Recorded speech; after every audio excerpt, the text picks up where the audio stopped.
Can't afford to have these 6 enemies. First of all, the temper, which really doesn't behave. Compassion. Replace temper with compassion.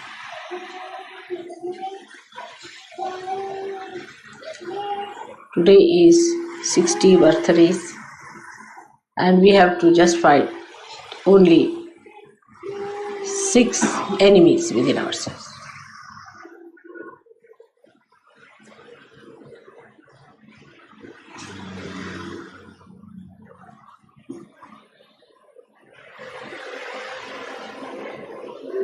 Second is, which most of you have done, is to retract your attention from perversion.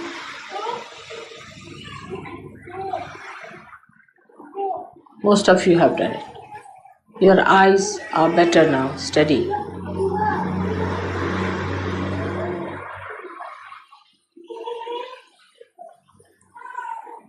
But still, you are egoistic.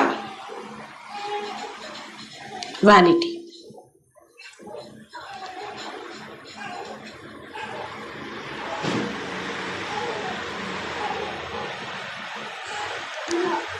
Still, people are jealous, competitive.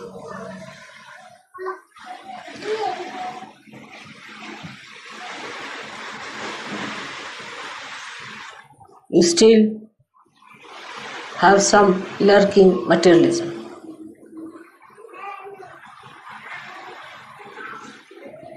A new thing that is coming, you're getting attached to your families.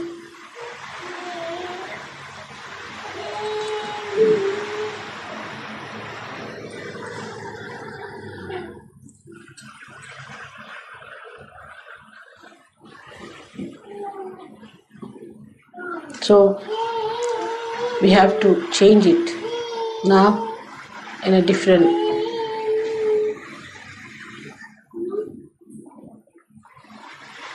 use.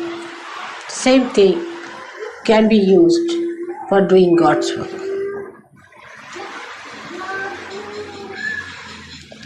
They can be used as the 6 hands of surgeons.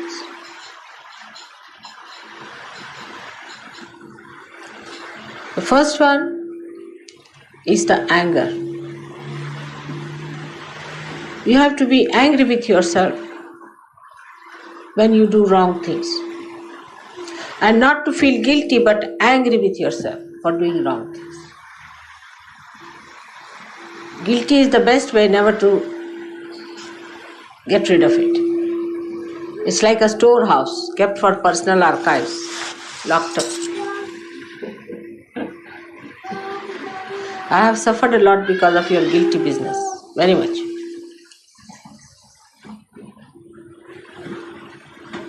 And they come out one by one.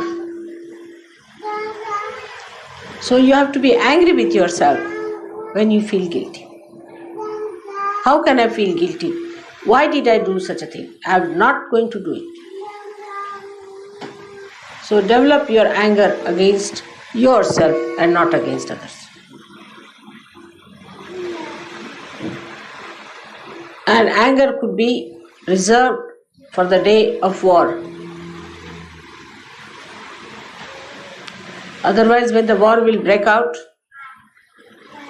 all the Arjunas will drop their weapons and it will be said that Arjuna was a great warrior till the war started.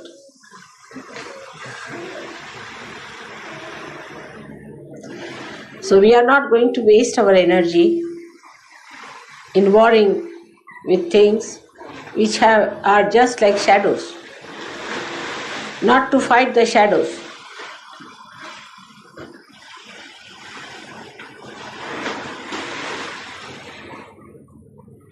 Sex, the perversion has to be diverted towards your family, your wife. And you have to respect your chastity now. The whole thing becomes nothing but chastity. Lead a chaste life.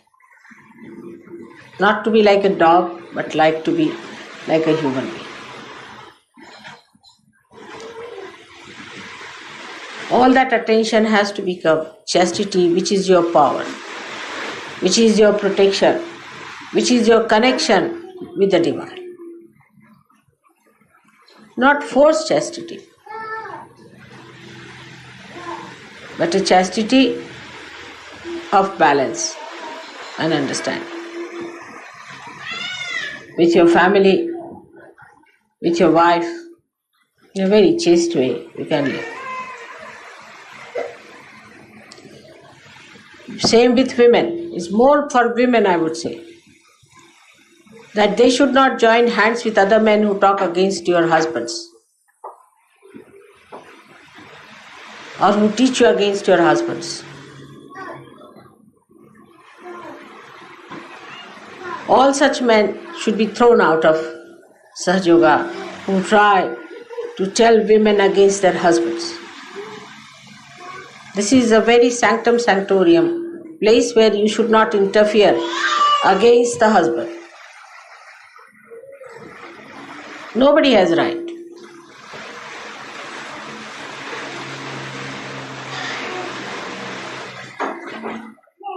If there is any problem, you should let me know.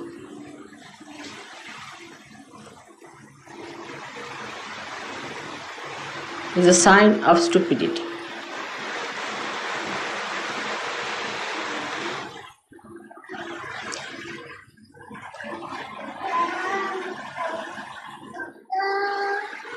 Then the vanity must be made into pride. You should be proud that you are Sahajogis. Really proud. Raise your heads with pride that we are Sahajogis. Pride is never oppressive.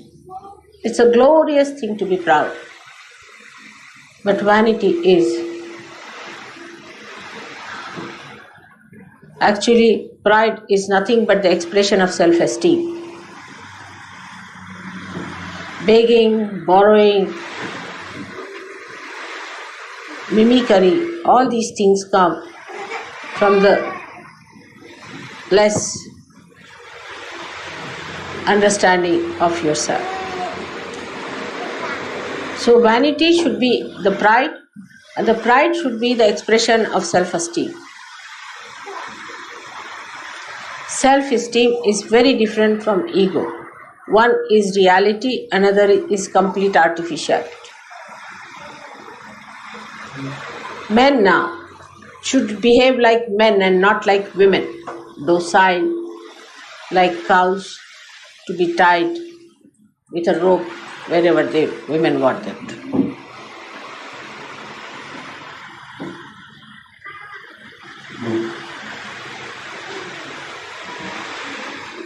They have to leave the society.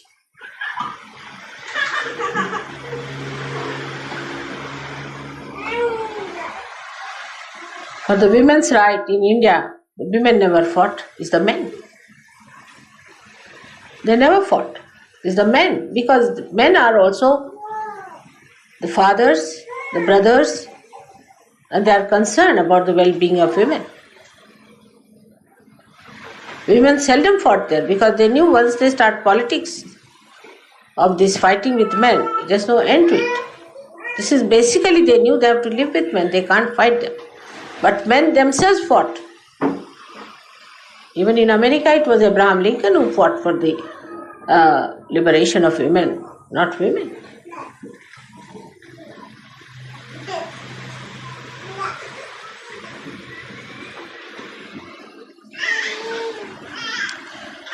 So you have to be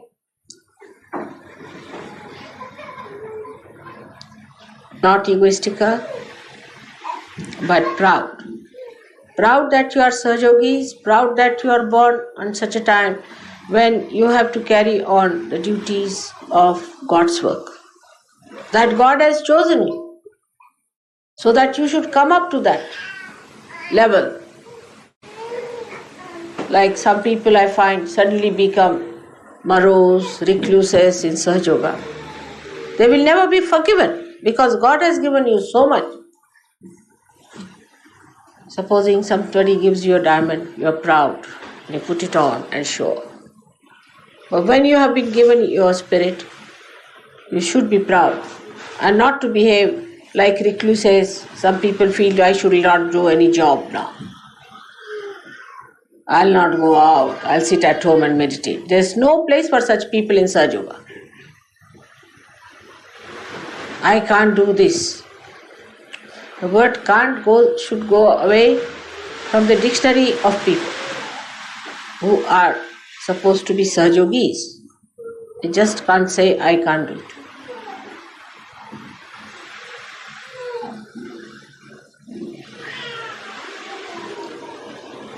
So the self-esteem will give you that kind of a dynamism which is needed for Sahaja Yoga. A discreet dynamism, a wise dynamism. I won't have to solve your problems anymore.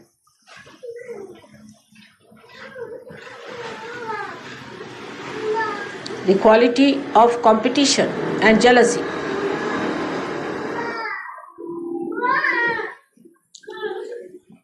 should be brought down. There should be competition between yourself, what you wear and what you are. Who wins? Whether you are past or present.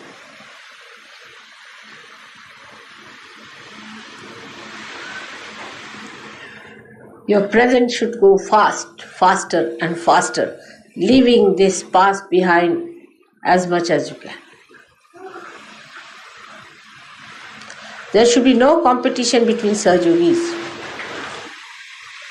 In acquisition, sometimes I have seen also competition in shouting, screaming and being harsh to others. There's a big competition on.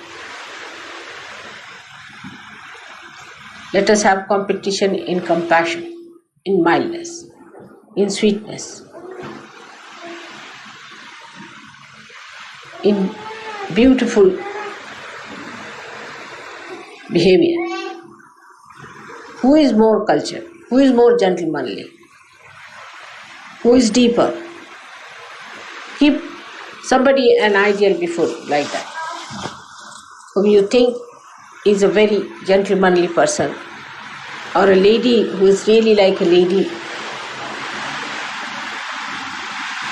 But on the contrary, if you have a lady who behaves like a man as your ideal, that is also not all right.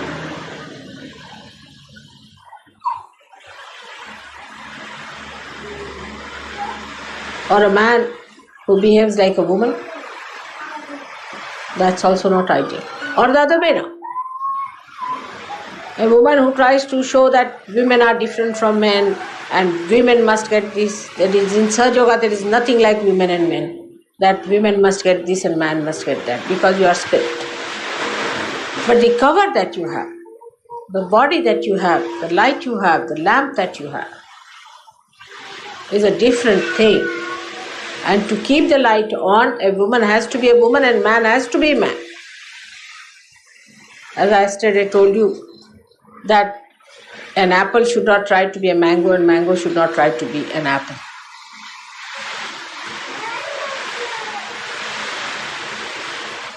It looks nice to be the best apple and looks nice to be the best mango. So the recluses, those who say that you want to get out of it, behave really not like human beings, but I think like, I don't know what animals do that way. Like when you get your doles, you cannot become indolent. You cannot. As far as possible, I don't like people taking doles. Not a sign of good Sahaja Yogis. You all should be hardworking, you must have qualifications, you should be good people. On top of